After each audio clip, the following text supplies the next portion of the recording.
ದೇವರು ಪ್ರೀತಿಸುವ ಪ್ರೀತಿಯ ಬಿಗ್ ಜೆ ಟಿ ವಿ ಪ್ರಿಯ ವೀಕ್ಷಕರಿಗೆ ನಮ್ಮ ಕರ್ತನಾದ ಯೇಸು ಕ್ರಿಸ್ತನ ಹೆಸರಿನಲ್ಲಿ ನಿಮ್ಮನ್ನು ವಂದಿಸಿ ಸ್ವಾಗತ ಬಯಸ್ತಿದ್ದೇವೆ. ಬನ್ನಿರಿ, ದೇವರ ವಾಕ್ಯವನ್ನು ಇಂದು ನಾವು ಅಧ್ಯಯನ ಮಾಡಿಕೊಡೋಣ. ಇಂದಿನ ನಮ್ಮ ಅಧ್ಯಯನ ಮೀಕನ ಗ್ರಂಥ, the book of mica, chapter 7, 7ನೇ ಅಧ್ಯಾಯ. ಮೀಕ ಅಂದರೆ ಯೆಹೋವನ ಹಾಗೆ ಇರುವಂಥವರು ಯಾರು? Who is like Jehovah? ಅದಕ್ಕೆ ಉತ್ತರ ಆತನ ಹಾಗೆ ಯಾರೂ ಇಲ್ಲ ಎಂಬುದೇ. ಆದ ಕಾರಣ 7ನೇ ಅಧ್ಯಾಯ ಮೀಕನ ಗ್ರಂಥದಲ್ಲಿ ಆತನ ಹಾಗೆ ಯಾರೂ ಇಲ್ಲ ಅನ್ನುವಂಥದ್ದನ್ನು ನಾವು 25 ಅಂಶಗಳಿಂದ ವಿಷಯಗಳಿಂದ ನೋಡಿಕೊಳ್ಳಲಿಕ್ಕಿದ್ದೇವೆ. ಮೀಕ 7ನೇ ಅಧ್ಯಾಯದಲ್ಲಿ ಮತ್ತು 18ನೇ ವಚನದಲ್ಲಿ ಈ ರೀತಿಯಾಗಿದೆ. ಅದನ್ನು ನಿಮಗಾಗಿ ಓದ್ತೇನೆ. ನಿನಗೆ 18ನೇ ವಚನ, ಮೀಕ 7ನೇ ಅಧ್ಯಾಯ, ನಿನಗೆ ಯಾವ ದೇವರು ಸಮಾನ? Who is like unto you? Which God is like unto you? ಆದ ಕಾರಣ ಅದೇನು ತೋರಿಸ್ತದೆ ಅಂತ ಹೇಳಿದ್ರೆ, ದೇವರ ಅನುಪಮತನ, ದ ಯುನೀಕ್ನೆಸ್ ಆಫ್ ಗಾಡ್. ಹಾಗಾದರೆ ದೇವರ ಅನುಪಮತನವನ್ನು ನಾವು 25 ವಿವಿಧ ರೀತಿಯಿಂದ ಈ ಅಧ್ಯಾಯದಲ್ಲಿ, ಕೊನೆಯ ಅಧ್ಯಾಯ ಮೀಕನ ಗ್ರಂಥದಲ್ಲಿ ನೋಡ್ಕೊಳ್ತೇವೆ. ಅದಕ್ಕಿಂತ ಮುಂಚೆ ನಾವು ನೋಡುವಾಗ ಪ್ರವಾದಿ ಒಂದು ಮಾತು ಹೇಳುವಂಥದ್ದು ಭಾಳ ಚೆನ್ನಾಗಿದೆ. 2ನೇ ವಚನದಲ್ಲಿ, 7ನೇ ಅಧ್ಯಾಯ ಮೀಕ 2ನೇ ವಚನ, ಸದ್ಭಕ್ತರು ದೇಶದೊಳಗಿಂದ ನಾಶವಾಗಿದ್ದಾರೆ. ದೇಶದಿಂದ ನಾಶವಾಗಿರುವವರು ಯಾರು? ಸದ್ಭಕ್ತರು. ಸದ್ಭಕ್ತರು. ಹಾಗಾದರೆ ಜನರಲ್ಲಿ ಸತ್ಯವಂತರೇ ಇಲ್ಲ. ವಾವ್! ದೇಶದಲ್ಲಿ ಅಂತ ಹೇಳುವಾಗ ಇದು ಇಸ್ರಾಯೇಲ್ ದೇಶದಲ್ಲಿ, ಭಕ್ತಿವಂತರ ದೇಶದಲ್ಲಿ ಭಕ್ತಿವಂತರು ಇಲ್ಲ ಅಂತೆ. ಸತ್ಯವಂತರ ದೇಶದಲ್ಲಿ ಸತ್ಯವಂತರು ಇಲ್ಲಂತೆ. ಹಾಗಾದರೆ ಸರ್ವರು ಭಕ್ತಿಹೀನರೇ, ಅಸತ್ಯವಂತರೇ ಎಂಬುದಾಗಿ ಪ್ರವಾದಿ ಪ್ರಲಾಪಿಸುವಂಥದ್ದನ್ನು ನಾವು ನೋಡಿಕೊಳ್ಬೋದು.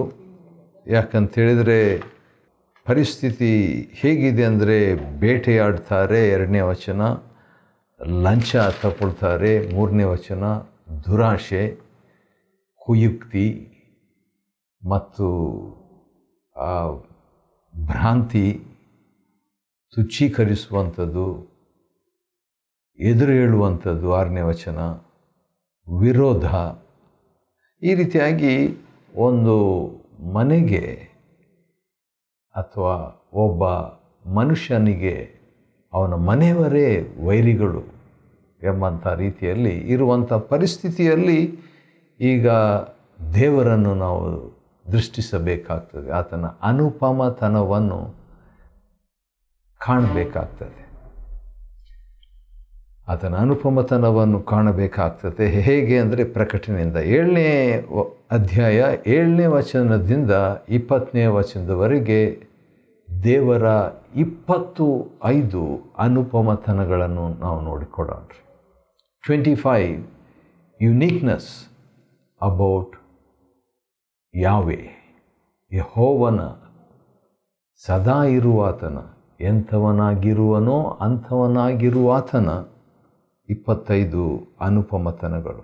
ಮೊದಲನೆಯದು 7ನೇ ವಚನದಲ್ಲಿ, ನಾನಂತೂ ಯೆಹೋವನನ್ನು ಎದುರು ನೋಡುವೆನು. ಹಾಗಾದರೆ ಆತನು ಎದುರು ನೋಡ್ತಕ್ಕಂಥ, ಆತನನ್ನು ಎದುರು ನೋಡಬಹುದು. ಯಾಕಂದರೆ ಆತನು ನಿರೀಕ್ಷಿಸುವವರಿಗೆ ಹೊಸ ಬಲವನ್ನು ಕೊಡುವ ಆತನು ಆಗಿದ್ದಾನೆ. ಸರಿ. ಎರಡನೇದಾಗಿ ಅದೇ 7ನೇ ವಚನದಲ್ಲಿ ನನ್ನ ರಕ್ಷಕನಾದ ದೇವರನ್ನು, ಹಾಗಾದರೆ ಆತನಿಗಾಗಿ ನಾವು ಕಾದುಕೊಳ್ಬೇಕು. ಯಾಕೆ? ಮೊದಲನೇದು ಆತನ ಯೆಹೋವನು ಎಂಥವನಾಗಿರುವನೋ ಅಂಥವನಾಗಿರುವ ಆತನಿಗಾಗಿ ಎದುರು ನೋಡಬೇಕು. ಅಷ್ಟೇ ಅಲ್ಲದೆ ಎರಡನೇದಾಗಿ ಆತನ ರಕ್ಷಕನು, ಹಾಗಾದರೆ ರಕ್ಷಕನಿಗಾಗಿ ಕಾದುಕೊಳ್ಬೇಕು ಎಂಬಂಥದ್ದು ಆತನ ಅನುಪಮತನ, ರಕ್ಷಕನು, ಸೇವಿಯರ್. ಮೂರನೇದಾಗಿ ಅದೇ 7ನೇ ವಚನದಲ್ಲಿದೆ, ನನ್ನ ದೇವರು ನನ್ನ ಕಡೆಗೆ ಕಿವಿಗೊಡುವನು. Is a prayer answering God. ಕಿವಿಗೊಡುವ ದೇವರು, ಅದು ಆತನ ಮೂರನೇ ಅನುಪಮತನ. ಆತನು ಕಿವಿಗೊಡ್ತಾ ಇರುವ ದೇವರಾಗಿರುವುದರಿಂದ ನಾವು ಈ ರೀತಿಯಾಗಿ ನಮ್ಮ ಶತ್ರುಗೆ ಹೇಳ್ಬೋದು 8ನೇ ವಚನದಲ್ಲಿ ಇರುವಂತೆ, ನನ್ನ ಶತ್ರುವೇ ನನ್ನ ವಿಷಯದಲ್ಲಿ ಹಿಗ್ಗಬೇಡ, ನಾನು ಬಿದ್ದಿದ್ದರು ಏಳುವೆನು, ಕತ್ತಲಲ್ಲಿ ಕೂತಿದ್ದರೂ ಯೆಹೋವನು ನನಗೆ ಬೆಳಕಾಗಿರುವನು. ಆ ರೀತಿಯಾಗಿ ತನ್ನ ಅನುಪಮತನವನ್ನು ನಾವು ನೋಡ್ತಕ್ಕದ್ದು. ಮತ್ತು 9ನೇ ವಚನದಲ್ಲಿ ನಾವು ನೋಡುವಾಗ, ನಾನು ಯೆಹೋವನಿಗೆ ಪಾಪ ಮಾಡಿದ್ದರಿಂದ ಆತನ ರೋಷವನ್ನು ತಾಳಿಕೊಂಡಿರುವೆನು. ಅದಕ್ಕಿಂತ ಮುಂಚೆ ಒಂದು ಮಾತು ಏನಂದರೆ, ಯೆಹೋವನು ನನಗೆ ಬೆಳಕಾಗಿರುವನು. ಅದು 4ನೇ ಅನುಪಮತನ.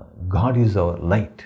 ನಮ್ಮ ಸುತ್ತಲೂ ಸಾಕಷ್ಟು ಕತ್ತಲಿರ್ಬೋದು, ನಮ್ಮೊಳಗೇನೂ ಕತ್ತಲಿರ್ಬೋದು, ಆತನ ಬೆಳಕು. ಅಷ್ಟೇ ಅಲ್ಲ, ಆತನಿಗಾಗಿ ಆತನ ರೋಷವನ್ನು, ಹೌದು ರೋಷ ಆತನಿಗಿದೆ, ಅದನ್ನು ತಾಳಿಕೊಳ್ಳತಕ್ಕದ್ದು. ಮತ್ತು 9ನೇ ವಚನದಲ್ಲಿ 2ನೇ ಭಾಗ, ಕಾಲಾನುಕಾಲಕ್ಕೆ ಆತನು ತನ್ನ ವ್ಯಾಜ್ಯವನ್ನು ನಿರ್ವಹಿಸುವ ದೇವರು. ಇದು 6ನೇ ಅನುಪಮತನ. ಅದೇನಂತ ಹೇಳಿದರೆ ವ್ಯಾಜ್ಯವನ್ನು ನಿರ್ವಹಿಸುವ ದೇವರು. 7ನೇದಾಗಿ ನನಗೆ ನ್ಯಾಯವನ್ನು ತೀರಿಸುವನು. ವೈಯಕ್ತಿಕವಾಗಿ ನ್ಯಾಯ ತೀರಿಸುವ ದೇವರು. ಒಂದು ನ್ಯಾಯಾಧೀಶರ ಹತ್ರ ಅಥವಾ ವಕೀಲರ ಹತ್ರ ನ್ಯಾಯಾಲಯಕ್ಕೆ ಹೋಗೋದಾದರೆ ಸಾಕಷ್ಟು ಸಮಯ, ಸಾಕಷ್ಟು ಹಣ, ಸಾಕಷ್ಟು ಶ್ರಮೆ, ಭಾರ, ದುಃಖ, ಅನಿಶ್ಚಯ ಹೊರಬೇಕು. ಆದರೆ ಉಚಿತವಾಗಿ ನಮ್ಮ ನ್ಯಾಯಾಧಿಪತಿ ನಮ್ಮ ನ್ಯಾಯವನ್ನು ತೀರಿಸುವಾತನಾಗಿದ್ದಾನೆ. 8ನೇದಾಗಿ ನನ್ನನ್ನು ಬೆಳಕಿಗೆ ತರುವನು. ವಾವ್! ಹೌದು, ಆತನು ಬೆಳಕಾಗಿದ್ದಾನೆ, ನನ್ನನ್ನು ಬೆಳಕಿಗೆ ತರುವವನಾಗಿದ್ದಾನೆ. ಅದು ಆತನ 8ನೇ ಅನುಪಮತನ. 9ನೇದಾಗಿ ನೋಡುವಾಗ ಇವೆಲ್ಲ 9ನೇ ವಚನದಲ್ಲಿದೆ. ಆತನ ರಕ್ಷಣಾ ಧರ್ಮವನ್ನು ನೋಡುವಂತೆ ಮಾಡ್ತಾನಂತೆ. ನಾವು ನೋಡ್ಬೋದು. ಅದು ಆತನ 9ನೇ ಅನುಪಮತನ. 10ನೇ ವಚನದಲ್ಲಿ ದೇವರ ಯೆಹೋವನ ಸದಾ ಇರುವ ಆತನ 10ನೇ ಅನುಪಮತನ 10ನೇ ವಚನದಲ್ಲಿ ಇದೆ. ಆತನು ನಿನ್ನ ದೇವರಾದ ಯೆಹೋವನು ಎಲ್ಲಿ ಎಂದು ಶತ್ರುಗಳು ಕೇಳ್ತಾ ಇದ್ದಂಥವ್ರು ಇದನ್ನು ನೋಡುವಾಗ ಅವರಿಗೆ ನಾಚಿಕೆ ಆಗ್ಬಿಡ್ತಾನೆ. ಅಂದರೆ ಪ್ರೂವ್ ಮಾಡ್ತಾನೆ, ಆತ ರುಜುಪಡಿಸ್ತಾನೆ ಅಂತ ಹೇಳ್ಬಿಟ್ರು. 12ನೇ ವಚನದಲ್ಲಿ 11ನೇ ದೇವರ ಅನುಪಮತನವನ್ನು ನೋಡ್ಬೋದು. ನಿನ್ನ ಬಳಿಗೆ ಕೂಡಿ ಬರುವರು. ಅಂದರೆ ಒಂದಿನ ಬರ್ತದೆ, ಆಗ ಶತ್ರುಗಳು ದೇವರ ಹತ್ರ ಕೂಡಿ ಬರ್ತಾರಂತೆ. ಅಶ್ಶೂರ್ಯ, ಐಗುಪ್ತ ಇವರೆಲ್ಲ ಬರ್ತಾರೆ ಅಂತ ಹೇಳ್ಬಿಟ್ಟು ಇಲ್ಲಿ ಬರೆಯಲಾಗಿದೆ. 14ನೇ ವಚನದಲ್ಲಿ ದೇವರ ಬಗ್ಗೆ ಇನ್ನೊಂದು ಅನುಪಮತನ, 12ನೇ ಅನುಪಮತನ. ಅದೇನೆಂದರೆ ನಿನ್ನ ಸ್ವಾಸ್ಥ್ಯವಾದ ಹಿಂಡನ್ನು ನಿನ್ನ ಕೋಲಿನಿಂದ ಮೇಯಿಸುವಾತನು. ಕೋಲ್ ಅಂತ ಹೇಳಿದಾಗ ಕೆಲವು ಸಾರಿ ಸಂರಕ್ಷಣೆ ಆಗ್ತದೆ, ಕೆಲವು ಸಾರಿ ಅದು ಒಂದು ಶಿಕ್ಷೆಯಾಗಿ ಕೂಡ ಒದಗಿ ಬರ್ತದೆ. ಆ ರೀತಿಯಾಗಿ ನಡೆಸುವ ಕುರುಬನು ನಮ್ಮ ದೇವರು, ಸದಾ ಇರುವಾತನು, ಯೆಹೋವನು. ಇದು ಆತನ ಅನುಪಮತನ. 15ನೇ ವಚನದಲ್ಲಿ ದೇವರ 13ನೇ ಅನುಪಮತನ ಇದೆ. ಅದೇನೆಂದರೆ, ನಾನು ತೋರಿಸಿದಂತೆ ಅದ್ಭುತಗಳನ್ನು ತೋರಿಸುವೆನು. ವಾವ್! ದೇವರು ಆತನು ತೋರಿಸಿದಂತೆ ಅದ್ಭುತಗಳನ್ನು ತೋರಿಸುವಂಥ ದೇವರು, ಅಂದರೆ ಅದ್ಭುತ ಮಾಡುವ ದೇವರು. ಹಾಗಾದರೆ ಬೇರೆಯವರು ಅದ್ಭುತ ಮಾಡಲ್ವಾ? ಅದ್ಭುತಗಳಲ್ಲಿ 3 ವಿಧವಾದ ಅದ್ಭುತ: ಪೈಶಾಚಿಕ ಅದ್ಭುತ, ಮಾನವೀಯವಾದ ಅದ್ಭುತ, ದೈವಿಕವಾದ ಅದ್ಭುತ. ಆದರೆ ನಮ್ಮ ದೇವರು ಎಂಥವನಾಗಿರುವನೋ ಅಂಥವನಾಗಿರುವಾತನು ದೈವಿಕವಾದ ಅದ್ಭುತವನ್ನು ಮಾಡುವಾತನು.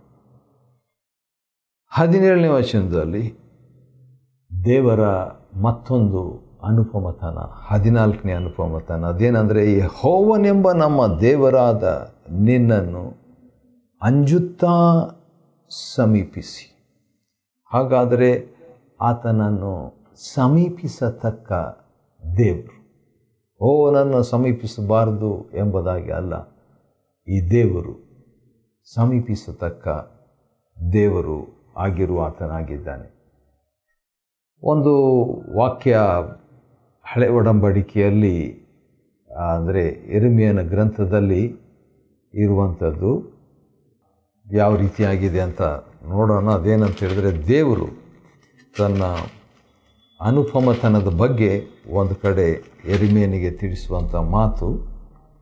ಅದು 32ನೇ ಅಧ್ಯಾಯದ 27ನೇ ವಚನದಲ್ಲಿ ಇರುವಂಥ ಮಾತು. 32:27.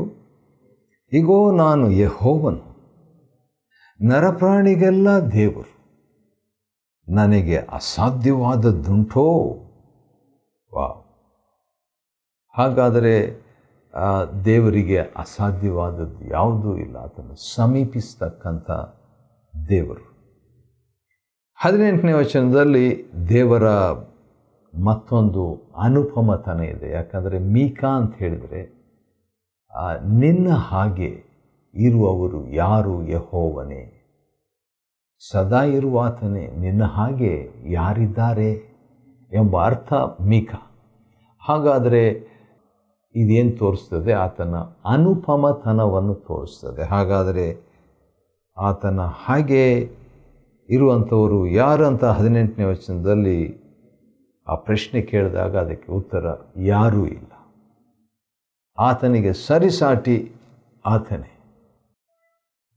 2ನೇ ಭಾಗ 16ನೇ ದೇವರ ಅನುಪಮತನ. ಅದೇನೆಂದರೆ, ನೀನು ನಿನ್ನ ಸ್ವಾಸ್ಥ್ಯದವರಲ್ಲಿ ಉಳಿದವರ ಅಪರಾಧವನ್ನು ಕ್ಷಮಿಸುವವನು. ಮೊದಲನೇದಾಗಿ ನೋಡುವಾಗ 16ನೇದು ನಿನ್ನ ಸ್ವಾಸ್ಥ್ಯದವರಲ್ಲಿ. ವಾವ್! ಇದು ನನಗೆ ಭಾಳ ಇಷ್ಟ. ಯಾಕಂದರೆ ನಿನ್ನ ಸ್ವಾಸ್ಥ್ಯ ಅಂತ ಬಂದಿಲ್ಲ, ನಿನ್ನ ಸ್ವಾಸ್ಥ್ಯದವರಲ್ಲಿ. ಹಾಗಾದರೆ ನಾವು ದೇವರ ಸ್ವಾಸ್ಥ್ಯ, ನಾವು ದೇವರ ಪ್ರಾಪರ್ಟಿ, ದೇವರ ಆಸ್ತಿ.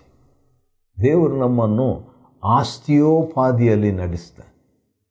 ಆಶ್ಚರ್ಯ ಅಲ್ವಾ? ಹೌದು. 17ನೇ ಅನುಪಮತನ ಅದೇನಂತ ಹೇಳಿದ್ರೆ, ಆತನು ಕ್ಷಮಿಸುವವನು. ದೇವರು ಕ್ಷಮಿಸುವವನು. ಆತನ ಅಪರಾಧಗಳನ್ನೆಲ್ಲ ಕ್ಷಮಿಸುವವನಾಗಿದ್ದಾನೆ. ಕ್ಷಮಿಸುವ ದೇವರು. ಆತನ ಕ್ಷಮೆಯ ಬಗ್ಗೆ ನೋಡುವಾಗ ಒಂದು ಮಾತು ಇಬ್ರಿಯ ಗ್ರಂಥಕರ್ತನು ಈ ರೀತಿಯಾಗಿ ಹೇಳ್ತಾನೆ, ಅದನ್ನು ಓದ ಬಯಸ್ತೇನೆ. ಅದೇನಂತ ಹೇಳಿದ್ರೆ, ಇಬ್ರಿಯರಿಗೆ ಬರೆದ ಪತ್ರಿಕೆ 10ನೇ ಅಧ್ಯಾಯ 17ನೇ ವಚನ ಈ ರೀತಿಯಾಗಿದೆ. ಇಬ್ರಿಯ 10:17, ಅವರ ಪಾಪಗಳನ್ನು, ಅವರ ದುಷ್ಕೃತ್ಯಗಳನ್ನು ಅವರ ದುಷ್ಕೃತ್ಯಗಳನ್ನು ನನ್ನ ನೆನಪಿಗೆ ಎಂದಿಗೂ ತರುವುದಿಲ್ಲ. ಹಾಗಾದರೆ ಆತನು ಕ್ಷಮಿಸುವವನು. 18ನೇ ದೇವರ ಅನುಪಮತನ, ಅವರ ದ್ರೋಹವನ್ನು ಲಕ್ಷಿಸದವನೂ ಆಗಿದ್ದಾನೆ. ನೋಡ್ರಿ, ದೇವರು ನಮ್ಮ ದ್ರೋಹವನ್ನು ಲಕ್ಷಿಸುವುದಿಲ್ಲ ಅಂತೆ. ಆತ ನಾಮಕ್ಕೆ ಸ್ತೋತ್ರವಾಗಲಿ. 19ನೇದಾಗಿ, ನಮ್ಮ ದೇವರು ನಿತ್ಯವೂ ಕೋಪಿಸುವವನಲ್ಲ. ಕೆಲವ್ರ ಬಗ್ಗೆ ನಾವು ಈ ರೀತಿಯಾಗಿ ಹೇಳ್ತೀವಿ, ಅವರ ಮೂಡು ಹೇಗಿರ್ತದೋ ಗೊತ್ತಿಲ್ಲ ಅಂತ. ದೇವರು ಹಾಗಲ್ಲ. ಆತನು ನಿತ್ಯವೂ ಕೋಪಿಸುವವನಲ್ಲ. ಮತ್ತು 20ನೇ ಅನುಪಮತನ, ದೇವರ ಅನುಪಮತನ ಅದೇನಂತ ಹೇಳಿದರೆ, ಕರುಣೆಯೇ ಆತನಿಗೆ ಇಷ್ಟ. ದೇವರಿಗೆ ಇಷ್ಟವಾದದ್ದು ಏನು ಎಂಬುದಾಗಿ ಏನಾದರೂ ಒಂದು ವಾಕ್ಯ ಇದೆಯಾ ಅಂತ ನೋಡುವಾಗ ಇಲ್ಲಿದೆ ನೋಡ್ರಿ, ಕರುಣೆಯೇ ಆತನಿಗೆ ಇಷ್ಟ. 19ನೇ ವಚನ, ಮೀಕನ ಗ್ರಂಥ 19:19 ವಚನದಲ್ಲಿ ಈ ರೀತಿಯಾಗಿ 21ನೇ ಅನುಪಮತನ, ಆತನು ನಮ್ಮ ಕಡೆಗೆ ತಿರುಗಿಕೊಂಡು ನಮ್ಮನ್ನು ಕನಿಕರಿಸುವ ದೇವರು. ಹೇಗೆ ಕನಿಕರಿಸ್ತಾನಂತೆ? ನಮ್ಮ ಕಡೆಗೆ ತಿರುಗಿಕೊಂಡು ಕನಿಕರಿಸುತ್ತಾನೆ. ಈಗಾಗಲೇ ಕರುಣೆ ಆತನಿಗಿಷ್ಟ. 20ನೇ ಅನುಪಮತನ 21ನೇದೇನೆಂದರೆ, ಆತನು ಕನಿಕರಿಸುವ ದೇವರು. 22ನೇದಾಗಿ, ನಮ್ಮ ಅಪರಾಧಗಳನ್ನು ಅಣಗಿಸುವನು. ಅಪರಾಧಗಳನ್ನು ಎಕ್ಸ್ಪೋಸ್ ಮಾಡಲ್ಲ, ಅಣಗಿಸ್ಬಿಡ್ತಾನಂತೆ. ಆಪೋಸಿಟ್ ಅದು. ಅಂಥ ದೇವರು, ಅದು ಅನುಪಮತನ, ಆತನ ಅನುಪಮತ, ಯುನೀಕ್ನೆಸ್ ಆಫ್ ಗಾಡ್.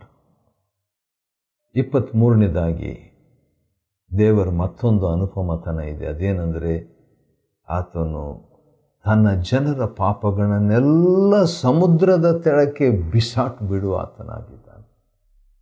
ಸಮುದ್ರದ ತೆಳಗೆ ಹಾಕಿಬಿಟ್ರೆ ಅದನ್ನು ಹೋಗಿ ತಗೊಂಬರೋದು ಹೇಗೆ? ಯಾರು ತರ್ತಾರೆ? ಹೇಗೆ ತರೋದು? ಕಾಣೋದು ಕೂಡ ಇಲ್ಲ. ಅದು ಅಷ್ಟು ಆಳವಾಗಿ ಆತನು ಬಿಸಾಡ್ಬಿಡ್ತಾನಂತೆ ನಮ್ಮ ಪಾಪಗಳನ್ನು. ಕೆಲವು ಸಾರಿ ನಮ್ಮ ಪಾಪಗಳ ಬಗ್ಗೆ ನಮಗೆ ನೆನಪು ಆಗಾಗ ಆಗ್ತಾ ಇರುವಾಗ, ನನಗೂ ಆ ರೀತಿಯಾಗಿ ಅನೇಕ ಬಾರಿ ಆಗಿದ್ದುಂಟು. ಇಂಥ ವಾಕ್ಯಗಳು ಬಹಳ ಸಹಾಯಕರ. ನನ್ನ ಪಾಪಗಳನ್ನು, ದೇವರೇ ನಿನ್ನ ಜನರ ಪಾಪಗಳನ್ನು ನೀನು ಸಮುದ್ರದ ತಳಕ್ಕೆ ಬಿಸಾಟು ಬಿಡುವಿ. ಬಿಸಾಟು ಬಿಟ್ಟಿದ್ದಾನೆ. 24ನೇ ದೇವರ ಅನುಪಮತನ 20ನೇ ವಚನದಲ್ಲಿದೆ. ಮೀಕಾ 7:20.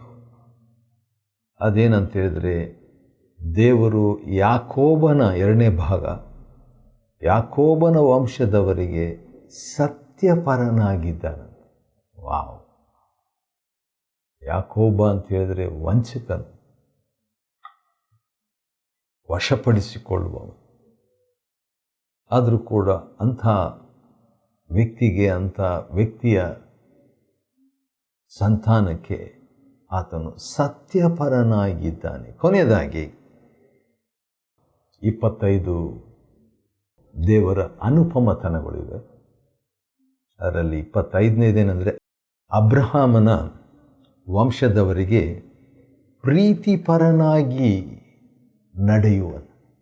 ಅದು 20ನೇ ದೇವರ ಅನುಪಮತನ. 25 ಯುನೀಕ್ನೆಸ್ ಆಫ್ ಗಾಡ್. ಅದೇನಂತ ಹೇಳಿದರೆ, ಆತನು ಪ್ರೀತಿಪರನಾಗಿದ್ದಾನಂತೆ. ಯಾರಿಗೆ? ಅಬ್ರಹಾಮನ ವಂಶದವರಿಗೆ ಅಂದ್ಕೋಬಾರ್ದು. ಅಬ್ರಹಾಮನ ವಂಶದವರು ನಾವೇ. ನಮಗೆ ದೇವರು ಪ್ರೀತಿಪರನಾಗಿದ್ದಾನೆ. ಹಾಗಾದರೆ ನಾವು ಕೂಡ ಹೇಳ್ಬೋದು, ಮೀಕನ ಹಾಗೆ, ನಿನಗೆ ಯಾವ ದೇವರು ಸಮಾನ? ಮೀಕಾ ಅಂದರೆ ಅರ್ಥ ಯೆಹೋವನ ಹಾಗೆ ಅನುಪಮನು ಯಾರು? ಯೆಹೋವನ ಹಾಗೆ ಯಾರಿದ್ದಾರೆ? Who is like unto you, unto Jehovah. ಆದುದರಿಂದ 7ನೇ ಅಧ್ಯಾಯ ಮೀಕನ ಗ್ರಂಥದಲ್ಲಿ ದೇವರ ಬಗ್ಗೆ 25 ಅನುಪಮತನಗಳದು ಯುನೀಕ್ನೆಸ್ ಆಫ್ ಜೆಹೋವ ನೋಡ್ಕೊಂಡಿದ್ವಿ. ಇದರ ಬೆಳಕಿನಲ್ಲಿ ನಾವುಗಳು ಬಾಳುವಂತೆ ದೇವರು ನಮಗೆ ಸಹಾಯ ಮಾಡಲಿ. ಮೀಕನ ಗ್ರಂಥ 7ನೇ ಅಧ್ಯಾಯವನ್ನು ಅಧ್ಯಯನ ಮಾಡಿಕೊಳ್ಳುವಂತೆ ದೇವರು ಕೊಟ್ಟ ಕೃಪೆಗಾಗಿ ಆತನಿಗೆ ಸ್ತೋತ್ರವಾಗಲಿ. ದೇವರು ನಿಮ್ಮನ್ನು ಆಶೀರ್ವದಿಸಲಿ.